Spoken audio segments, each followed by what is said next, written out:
Are you looking for an easy way to farm RNG talismans? Or maybe a challenge to test your mettle? Either way, I've got you.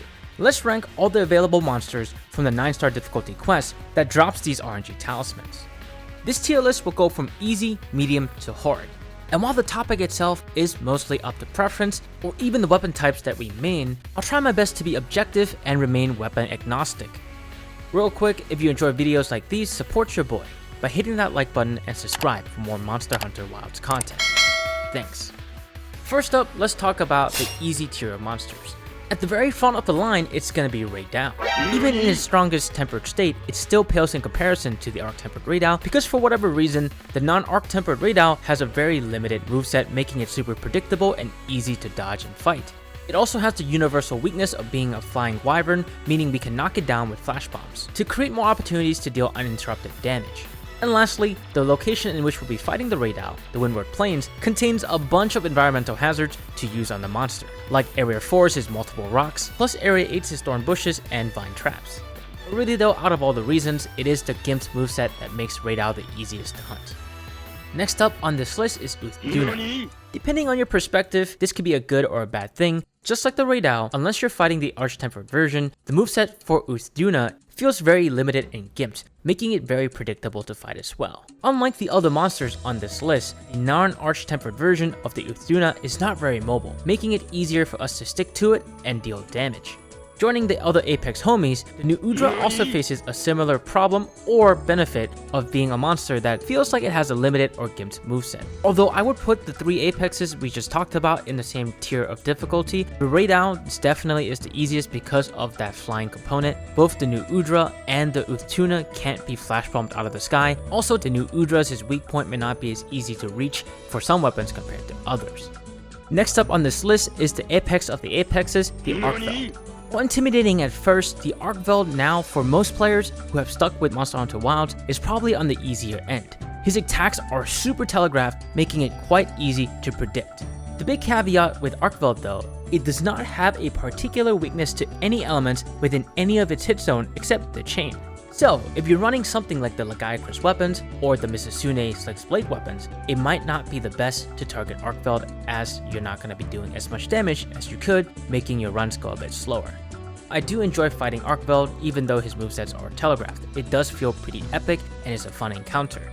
The arkveld can also show up in any map within Monster Hunter Wilds, adding an extra variable to the fight.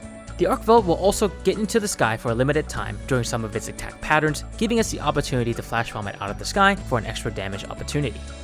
Next up is going to be our last Apex monster, and it's Jindahad.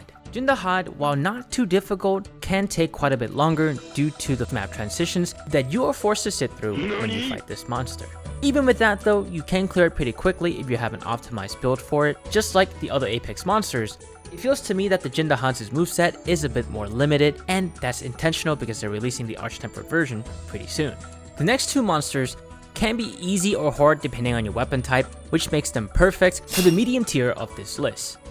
Let's start with the Misasune, an agile monster that is not too particularly hard, but has some YOLO attack moves that can one-shot an unsuspecting hunter. The thing about the Misasune though, at least at 9 stars difficulty, is that most likely you're going to be fighting a very large version of it. This increase in size makes the agility of the monster a lot more dangerous. An unsuspecting tail whip could just end your entire run, and you might not even see it coming because it moves so fast. As a dual blade main, I really enjoy this fight, so that makes me a bit more biased. I find the fight pretty easy and fun, but I can see where it could be really annoying for some weapon types. Let me know in the comments, what do you think about the Misasune? Is it easier for you, or is it a pain in the ass? Just like the Misasune, the next monster in this tier is the ceratonoth, an agile chicken that at 9-star difficulty can do a lot of damage really quickly if you're not ready for the barrage of swooping attacks that it can do. Luckily for us in Title Update 2, ceratonoth's weakness is thunder, and we just so happen to have one of the best weapons be a thunder elements weapon. Because of how much damage these weapons provide, the ceratonoth and the Misasune can both be cleared pretty quickly as long as you can handle the speed and aggression. The 2 monsters' aggression can also be severely gimped whenever it becomes exhausted. When comparing the ceratonoth to the Misasune, the ceratonoth might end up being a lot easier for some of us because we are able to knock it out of the sky with a flash bomb. Just like the Misasune, the ceratonoth is a toss-up between it could be really easy and it could be really difficult depending on who you are and the weapon type. So do me a favor and share your experience with these two monsters down below with the weapon type that you're using. Is it easier for you or is it more difficult? I'm curious to see the community sentiment on these two monsters in particular. With all that said, the two remaining monsters are solidly in the hard difficulty tier.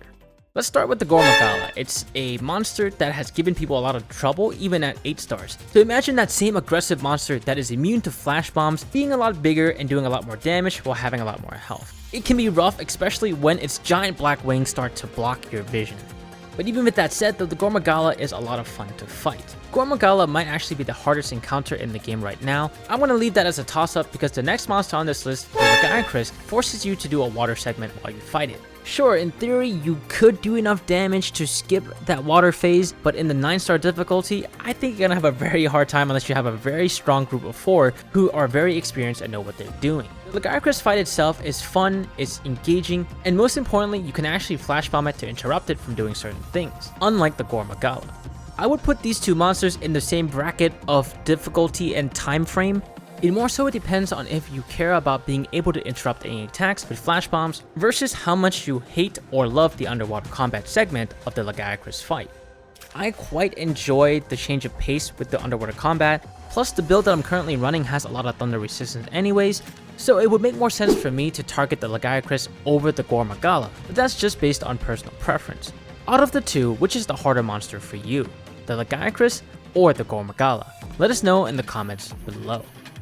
I hope this monster difficulty tier list helps you farm for talismans more efficiently. I haven't had the best luck for things that I really want, but I did get a couple of great upgrades to the Counter-Strike level 3 charm that we can craft already in the game. The thing about this system is that you don't need to have rarity 8 to have a really good charm. A rarity 6 and even a rarity 5 can still be amazing for the right builds, which is honestly really good system design because it's very hard to get a rarity 8 and then you gotta go through the RNG of having the right skills on the rarity 8 talisman. Another design choice that I appreciate stems from the power of these RNG talismans not making the craftable talisman obsolete. Now, if only they could implement a system so that way we can reroll certain skills on certain talismans, then that would be great. Or better yet, maybe we can replace a skill with another skill that we might have obtained from another talisman or something like that. That would be amazing. If you're not exactly sure which talismans to go for, I have compiled a list of what I would dub the god talismans that you can hunt for.